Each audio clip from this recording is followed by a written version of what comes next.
Hey guys, this is Preeti. Welcome back to my channel. दोस्तों आज हम बात करने वाले हैं एक 2022 released Bangladeshi horror web film के बारे में जिसका नाम है चंपा हाउस। इस फिल्म के स्टार्टिंग में हम एक आदमी को देखते हैं घर को पेंट करते हुए। उन्हें प्यास लगी थी तो वो एक लड़की से पानी मांगते हैं। वो नोटिस करते हैं उस लड़की ने पुराने जमाने की किसी हीरोइन की तरह कपड़े पहने थे।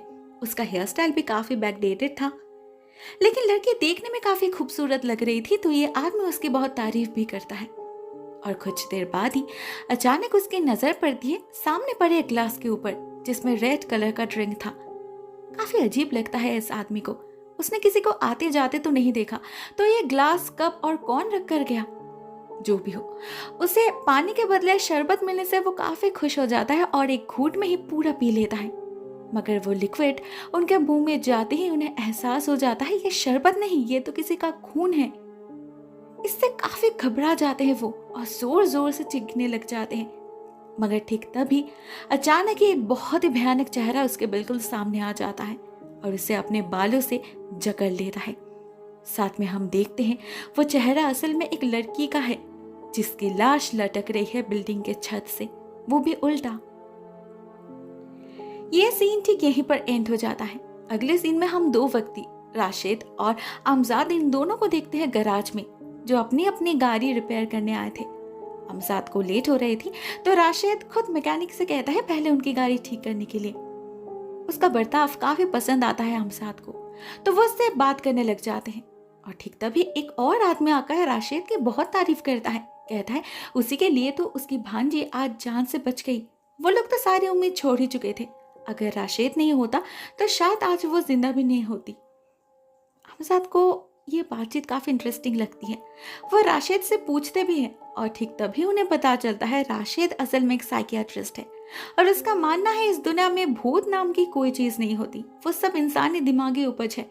साइंस के जरिए एक्सप्लेन किया ना जा सके ऐसा कुछ भी नहीं। जैसे वो आदमी जिस लड़की के बारे में बात कर रहे थे उसे भी एक बीमारी थी DID नाम से, मतलब डिसएसोसिएटिव आइडेंटिटी डिजीज। इसमें बीमार शख्स के अंदर एक साथ बहुत सारे पर्सनालिटीज डेवलप्ड हो जाते हैं। एक ही व्यक्ति डिफरेंट टाइम पे डिफरेंट तरह से बर्ताव करता है, जैसे वो कोई अलग ही व्यक्ति हो। वो लड़की भी ऐसा ही कर रही थी, तो उसके घर वालों को लगा वो जरूर पोजेस्ड है। उन्होंने बहुत से मौलवियों को भी दिखाई मगर कहीं कुछ नहीं हुआ। फाइनली राशिद ने साइंटिफिक तरीके से उसका ट्रीटमेंट किया और वो ठीक हो गई। ऑलमोस्ट हर हादसे के पीछे ही ऐसा ही कुछ ना कुछ लॉजिकल एक्सप्लेनेशन रहता है, उन्हें बस उस रीजन को ढूंढना होता है बस। मगर आमजाद उसके बातों से अग्री नहीं करती क्योंकि वो खुद एक विक्टिम है। उनके लाइफ में आजकल जो चल रहा है वो किसी हॉरर फिल्म से कम कहाँ। वो बताना स्टार्ट करते हैं और हमें पता चलता है कि वो ओरिजिनली उत्तरा से बिलोंग करते हैं, लेकिन उनका ट्रांसफर हुआ नारिंदा में, तो उन्होंने यहीं पर एक घर खरीद कर रहना स्टार्ट कर दिया।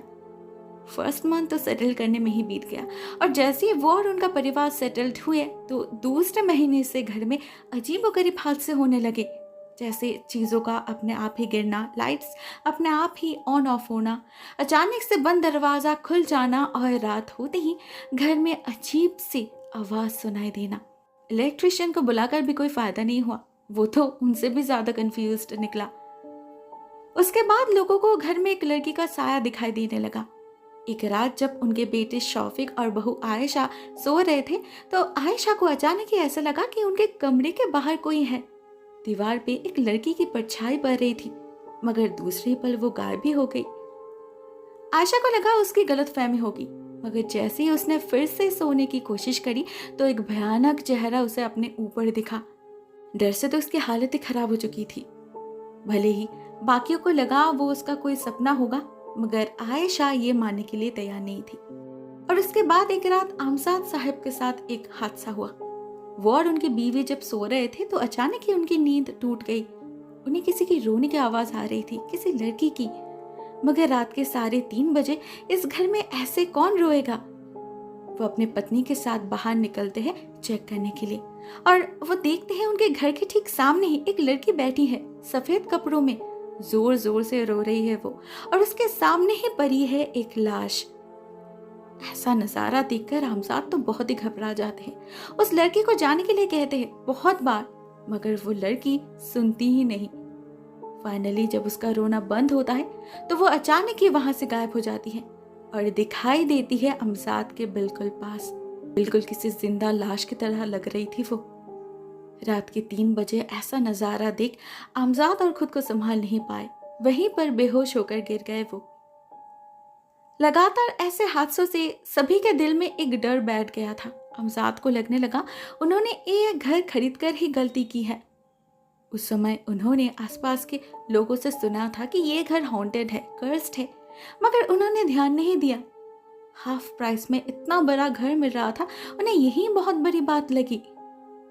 मगर धीरे धीरे उन्हें इस घर के हिस्ट्री के बारे में पता चला। जानने मिला 1963 में यह घर बनाया गया था। एक बहुत ही फेमस बिजनेसमैन मिस्टर हारून रशीद इस घर के मालिक हुआ करते थे। उस जमाने का सबसे आलीशान घर माना जाता था इसे। उनकी एकलौती बेटी चंपा के नाम पे इस घर का नाम रखा गया दी चंपा हाउस। कुछ साल तक पूरा परिवार यहीं पर रहे, मगर उसके बाद पता नहीं एक दिन अचानक क्या हुआ, गांव के लोगों ने घर के छत से चंपा की लाश लटकते हुए देखा और फिर रातों रात दरवाजे पर ताला लगा के पूरा परिवार ही कहीं गायब हो गया। कहाँ गए वो लोग किसी को नहीं पता। अमजाद साहिब को जब पहली बार ये सब पता चला था, उन्होंने इन्हें रूमर्स समझकर उतना इम्पोर्टेंस नहीं दिया था। लेकिन एक दिन जब शौफिक को चंपा की आत्मा दिखी और उसने उसे बताया कि कैसे फिल्म स्टार बनने के सपने से उसकी जिंदगी बर्बाद हो गई, कैसे स्टूडियो वालों ने उसका फायदा उठाया, उसे बेइज्जत किया और कैसे उसी कारण से उसे अपनी जान देनी पड़ी, तो शौफिक को भी यकीन हो गया कि यह घर सच में ही हॉन्टेड है। गांव के लोग ऐसे ही नहीं कहते। साथ में चंपा ने उसे वार्न भी किया कि उसे बदला चाहिए, किसी को भी जिंदा नहीं छोड़ेगी वो। उस दिन के बाद अमजाद साहिब ने बहुत कोशिश करी घर को प्यूरिफाई करने की, उस आत्मा को शांत करने की।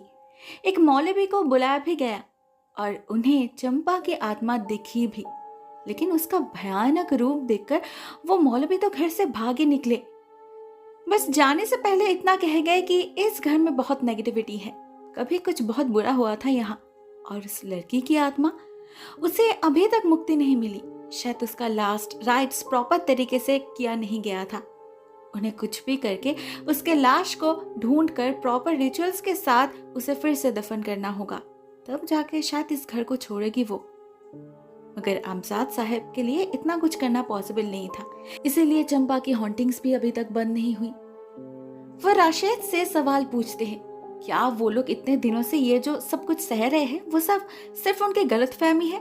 उसे क्या लगता है, या फिर क्या वो सभी लोग एक साथ बीमार पड़े हैं?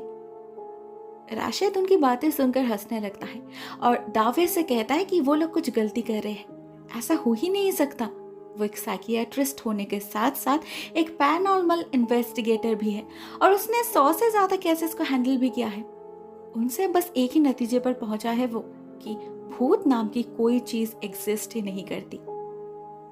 उसके बातों से अमजाद साहिब बहुत नाराज हो जाते हैं और रशीद को उनके घर आने का चैलेंज करते हैं। रशीद भी देर नहीं करता, उसी दिन उनके साथ उनके घर जा पहुंचता है और सब कुछ देखकर उसे एहसास होता है कि इस घर में असली प्रॉब्लम फर्नेस का है।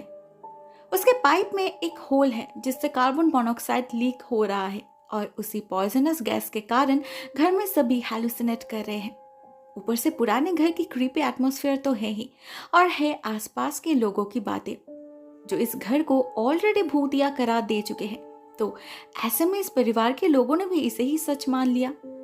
राशिद का सजेशन मानकर फर्नेस रिपेयर करने के बाद पूरे 1 हफ्ते तक घर में और कहीं कुछ नहीं होता, सब कुछ जैसे बिल्कुल नॉर्मल हो चुका था। तो इससे खुश होकर अमजाद साहिब एक रात राशिद को इनवाइट करते हैं उनके घर डिनर करने, और ठीक उसी रात होता है फिर से एक भयानक हादसा। उन्हें बिरयानी की जगह बकरी का सर दिखा।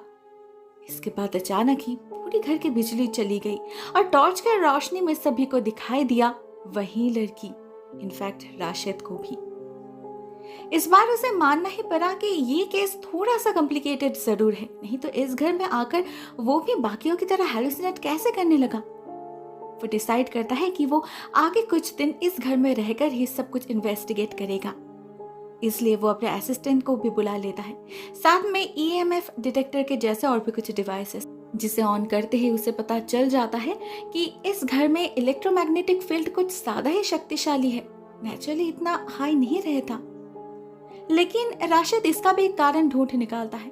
एक्चुअली इस घर के वायरिंग्स एल्युमिनियम से बना है, जो हाई ईएमएफ क्रिएट करता है, और ज्यादा देर तक ऐसे एनर्जी के कांटेक्ट में रहने से इंसानी दिमाग कमजोर पड़ जाता है। तो हो सकता है इनके हेलुसिनेशन की ये भी एक वजह हो। मगर घर के लोग इस एक्सप्लेनेशन से खुश नहीं थे। घर में फिर से भूतिया हरकतें जो शुरू हो चुके थे।